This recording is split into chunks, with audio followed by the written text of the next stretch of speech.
নমস্কাৰ এই মুহূৰ্তত আহি পৰিছে আজিৰ কেইবাটাও গুৰুত্বপূৰ্ণ খবৰ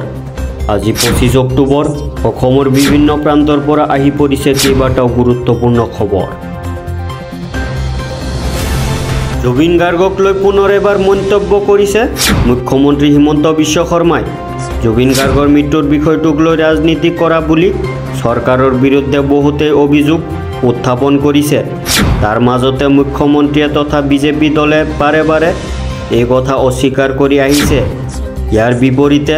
বিজেপিয়ে অভিযোগ উত্থাপন কৰিছে যে কংগ্ৰেছ আৰু আন ৰাজনৈতিক দলেহে জুবিন গাৰ্গৰ নামত লেতেৰা ৰাজনীতি চলাই আছে জুবিন গাৰ্গৰ মৃত্যুৰ গোচৰৰ চাৰ্জশ্বিট দিয়াৰ পাছতে প্ৰাণৰ শিল্পীগৰাকীক ন্যায় প্ৰদানৰ বাবে ৰাজপথত নামিব মুখ্যমন্ত্ৰী হিমন্ত বিশ্ব শৰ্মাই আজি শুক্ৰবাৰে সাংবাদিকৰ আগত এই কথা স্পষ্টভাৱে কয় মুখ্যমন্ত্ৰীয়ে জুবিন গাৰ্গক লৈ বিভিন্ন ৰাজনৈতিক অৰাজনৈতিক কথা বতৰাই বিতৰ্ক সৃষ্টি কৰাৰ সময়তে এই মন্তব্য প্ৰকাশ কৰিছে মুখ্যমন্ত্ৰীগৰাকীয়ে মুক্তিৰ পূৰ্বে জুবিন গাৰ্গৰ সপোনৰ সিনেমা ৰৈ ৰৈ বিনালে ৰচিলে অভূতপূৰ্ব অভিলেখ জনপ্ৰিয় ছবি কান্তাৰাকো পিছ পেলালে ৰৈ ৰৈ বিনালে নেশ্যনেল ট্ৰেণ্ডত জুবিন গাৰ্গৰ অন্তিমখন সিনেমা ৰৈ ৰৈ বিনালে মুকমাইশৰ শীৰ্ষ ট্ৰেণ্ডত এতিয়া নতুন অসমীয়া সিনেমা ৰৈ ৰৈ বিনালে 20খন দেশত জুবিন গাৰ্গৰ সিনেমাখনৰ বাবে উদ্দাউল হৈ আছে সহস্ৰ দৰ্শক 31 অক্টোবৰত মুক্তি লাভ কৰিব জুবিন গাৰ্গৰ মিউজিকেল সিনেমা ৰৈ ৰৈ বিনালে সিনেমাখনক লৈ আগ্ৰহেৰে অপেক্ষা কৰিছে অসমবাসীয়ে বৃহস্পতিবাৰে অনুষ্ঠিত কেবিনেট বৈঠকৰ পাছতে অসমৰ মুখ্যমন্ত্ৰী হিমন্ত বিশ্ব শৰ্মাই ঘোষণা কৰে যে 25 নৱেম্বৰত বিধানসভাত লেনি হত্যাকাণ্ডৰ তিৱাৰী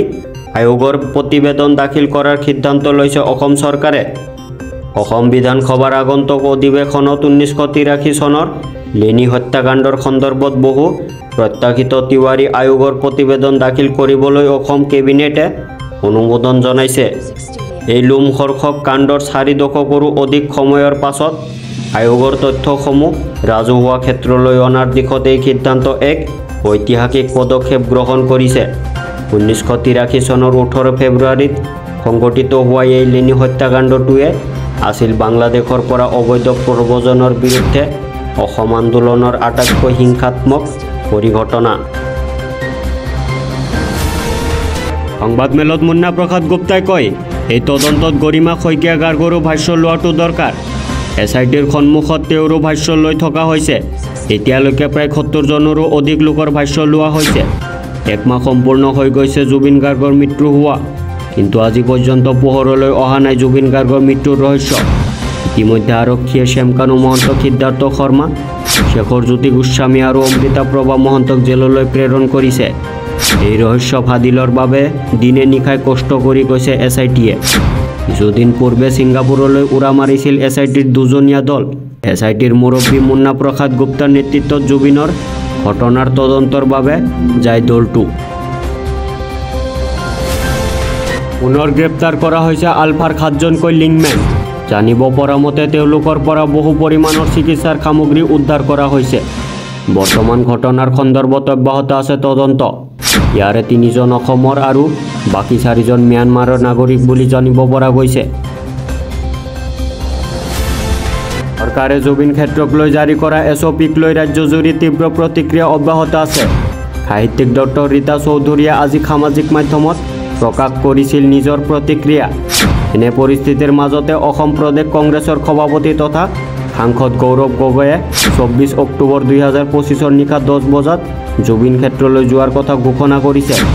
উল্লেখ কৰা প্ৰয়োজন যে জুবিন ক্ষেত্ৰলৈ যোৱাৰ সময় বান্ধি দিছিল চৰকাৰে